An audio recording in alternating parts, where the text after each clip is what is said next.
In this video, I'll show you how to fix TradingView charts not loading. Let me start with the mobile fixes first. The first thing to do is check your internet connection. Toggle between Wi-Fi and mobile data and open any website to test your speed.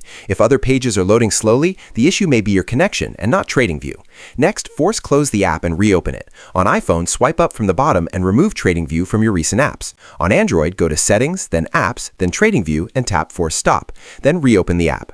If the chart still does not load, clear the app cache. On Android, go to Settings, Apps, TradingView, then Storage, and tap Clear Cache. On iPhone, there is no Clear Cache button, so delete the app completely and reinstall it from the App Store. Make sure your TradingView app is up to date. Go to the App Store or Google Play Store and tap Update if one is available.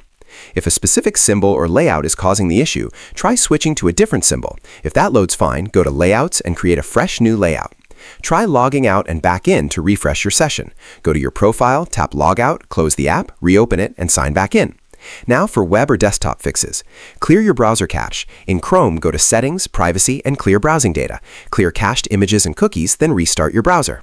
Disable any browser extensions like ad blockers or VPNs that might be blocking scripts. You can also test in incognito mode to see if extensions are causing the issue. If a saved layout is corrupted, go to Chart Layouts, select Manage Layouts, delete the problematic one, and create a new layout. Finally, check status.tradingview.com to see if there is an ongoing outage. If there is, you will need to wait until it is resolved. That is how you do it.